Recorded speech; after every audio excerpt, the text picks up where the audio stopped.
ህወሓት የጌታቸው ረዳን ጽሑፍ አጣጣለ። በትግራይ ላይ የነበረውን ጦርነት ታሪክን እንደገና በመጻፍ ከሰሰው። በአማራ ክልል የሚሊሻ ኃይሉ ግዳጁን በብቃት እንዲወጣ ከጽሕፈት ቤት አደረጃጀት ወደ ኮሚሽንነት ከፍ ማድረጉን አስታወቀ። ይህንኑ መረጃ ይዘነዋል፣ በዝርዝር እናካፍላቸዋለን። በአፍሪካ ቀንድ እየተባባሰ የመጣውን ውስብስብ ጂኦፖለቲካዊ ቀውስ ተከትሎ የኢትዮጵያ መንግስትና የዩናይትድ ስቴትስ ከፍተኛ ባለስልጣናት በዋሽንግተን ዲሲ ውይይት ወሳኝ አድርገዋል።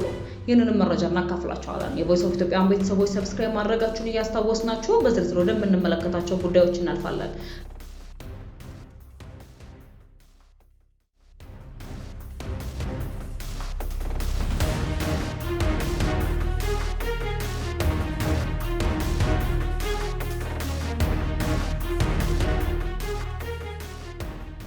ህወሓት የጌታቸው ረዳን ጽሑፍ አጣጥሎ በትግራይ ላይ የነበረውን ጦርነት ታሪክን እንደገና በመጻፍ ከሰሰው።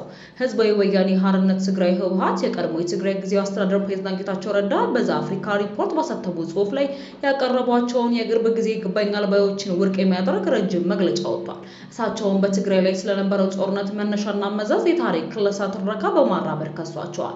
ለዲፕሎማሲያዊ ሚስዮኖችና እውነት ስለሚፈልጉ ሁሉ በተላከው መግለጫ ህወሓት የጌታቸው ጽሑፍ ኢትዮጵያ ትግራይ ወደ አፋፋ የተመራች ነው በሚል ርዕስ የቀረበው የጦርነቱ መንስኤዎች ያዘንባልና ኃላፊነትን ከኢትዮጵያ ጠቅላይ ሚኒስትርና ከመንግስታቸው ላይ ያሸጋግራል ብለዋል። ፓርቲው ጦርነቱ የተቀሰቀሰው በትግራይ የ2020 ወይ 2012 ዓመተ ምህረት ክልላዊ ምርጫ ነው የሚሉ የይገባኛል ባዮችን ውድቅ አድርጓል። በትግራይ ላይ የተከፈተ ጦርነት እሱ ወይንም ህወሓት እንደገለጸው በፖለቲካዊ መገለል፣ በኢኮኖሚያዊ ጫና፣ በወታደራዊ ከበባና በጸረ ትግራዊ ንግግሮች የቀደመ ነበር ሲልም ተከራክሯል። ህወሓት በተጨማሪም ጌታቸው የፕሪቶሪያ የሰላም ስምምነትን በመተግበር ረገድ ለተፈጠረው መዘግየቶች የፌዴራል መንግስቱን ተጠያቂ ማድረግ ባለመቻላቸውም ከሷቸዋል። ይህም የተፈናቀሉ ሰዎችን መመለስን፣ የትግራይን ግዛታዊ አንድነት መልሶ ማቋቋምን፣ ለጦርነት ወቅት ግፎች ተጠያቂነትና ከጦርነት በኋላ መልሶ ግንባታን ያጠቃልላል። መግለጫው በተጨማሪም ጌታቸውን በትግራይ ዙሪያ ስለሚነገረው የፌዴራል ወታደራዊ ግንባታ ዝም ብለው በመቆየት ህወሓት የገለጸውን የትግራይ ራስን የመከላከል ዝግጅቶችን በማውገዛቸው ተችቷቸዋል። በተጨማሪም በጊዜያዊ አስተዳደሩ ወቅት በነበራቸው አመራር ላይ ስጋቶችን አንስቷል። ከጦርነቱ ጋር የተያያዙ ማስረጃዎች ተወግደዋልና በጦር ወንጀል የተከሰሱ ግለሰቦች ባልተገለጹ ሁኔታዎች ስር ወደ ፌዴራል ቁጥጥር ስር ተላልፈዋል ሲልም ወንጅሏል።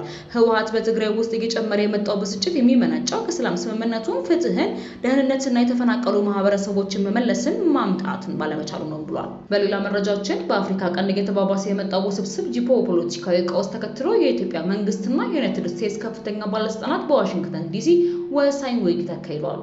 የኢትዮጵያ ውጭ ጉዳይ ሚኒስቴር ዛሬ በወጣው ይፋዊ መግለጫ እንዳስታወቀው ሁለቱ ከፍተኛ ባለስልጣናት በአፍሪካ ቀንድ ስላለው የቅርብ ጊዜ አጠቃላይ የፖለቲካና የጸጥታ ሁኔታ በዝርዝር መክረዋል። ቀጠናው ከውስጣዊ ፖለቲካዊ አለመረጋጋት፣ ከድንበር ተሻጋሪ ሽኩቻዎች እንዲሁም ከተደራራቢ የዲፕሎማሲ ፈተናዎች ጋር እየታገለ ባለበት በዚህ ወሳኝ ወቅት የሁለቱ ሀገራት የፊት ለፊት ግንኙነት ከፍተኛ ሀገራዊና ቀጠናዊ ፋይዳ አለው ብሏል። ይህ ውይይት የኢትዮጵያን ብሔራዊ ጥቅም ከማስጠበቅ ባሻገር አሜሪካ በቀጠና ያላትን የውጭ ጉዳይ ፖሊሲ ፍላጎትን ለማጣጣም የሚደረግ ጥረት አካል መሆኑን ያሳያል። በዚህ የጋራ ምክክር ላይ ሁለቱም ወገኖች አንድ ትልቅ ስምምነት ላይ መድረሳቸው ተገልጿል። ይኸውም በቀጠናው ለሚታዩት ውስብስብና አሳሳቢ ፈተናዎች ጊዜያዊ ማስታወሻ ሳይሆን ሁሉን አቀፍና ዘላቂ መፍትሄ ለማምጣት የተጠበቀ የጋራ ቅንጅትና ትብብር ማድረግ እጅግ አስፈላጊ መሆኑን ማመናቸው ነው። ከዚህ ቀደም የነበሩ አለመግባባቶችን ወደ ጎን በመተው ወደ ጠበቀ ትብብር መምጣታቸው በኢትዮጵያና በአጠቃላይ በአፍሪካ ቀንድ የሰላም ግንባታና መረጋጋት ላይ በተጨባጭ መሬት ላይ የሚወርድ አዎንታዊ ለውጥ ያመጣል ብላችሁ ታስባላችሁ? አስተያየት ስጡ በዚህ ጉዳይ ላይ። የቮይስ ኦፍ ኢትዮጵያን ቤተሰቦች ዳግም ሰብስክራይብ ማድረጋችሁን እያስታወስናችሁ ወደ መጨረሻ ዘገባችን እናልፋለን። በአማራ ክልል የሚሊሻ ኃይሉ ግዳጁን በብቃት እንዲወጣ ከጽሕፈት ቤት አደረጃጀት ወደ ኮሚሽነርነት ከፍ ማድረጉን አስታወቀ። አዲስ ማለዳ የተመለከተችው በክልሉ ፕሬዝዳንት ቢሮ ይዟት የመጣው መረጃ አሁን ላይ ክልሉ ሰላም በአስተማማኝ ደረጃ ለመጠበቅ የሚያስችል የሚሊሻ ኃይል እየተገነባ መሆኑን ያሳያል።